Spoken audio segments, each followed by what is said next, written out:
Simone Weil and I were born just a few months apart, in the late 1920s. Both teenagers during the war, we shared the same sensibility and convictions even though we didn't belong to the same political family. But even more than I admire the politician, I admire the woman. I lost my father in the concentration camp of Sobibor, but what she had to live through was much crueler. As I contemplate my own mortality, my esteem for her only grows. Simone was 16 when she and her family were arrested and deported to Auschwitz.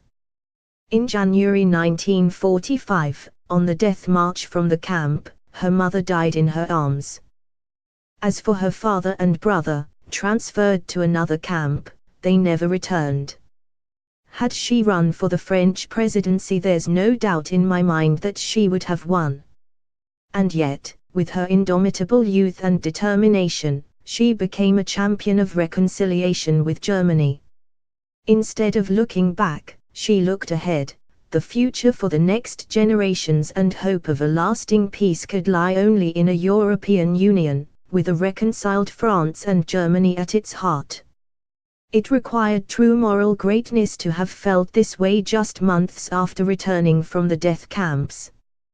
That is how I see her, as a woman who managed the incredible achievement of transcending her own immense personal suffering in the higher interest of her country and of her children's future. Against all the odds, she turned her back on despair and chose hope. Simone's passion for the European project was as considerable as it was sincere.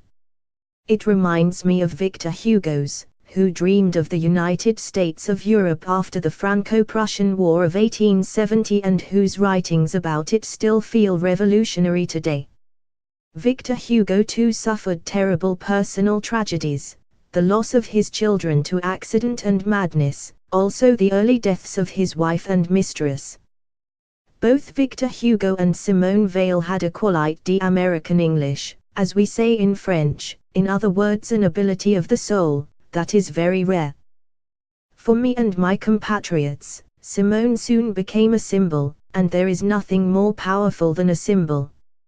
Had she run for the French presidency, there is little doubt in my mind that she would have won her party's backing and gone on to be elected.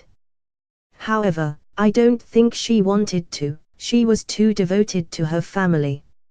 Still, she remained until her death the French Republic incarnate, and the symbol of the irremitable will to live. I would add, on a personal level, too, that she was virtue incarnate. Her 67-year marriage to Antoine, who died in 2013, provided her strength and joy throughout her life.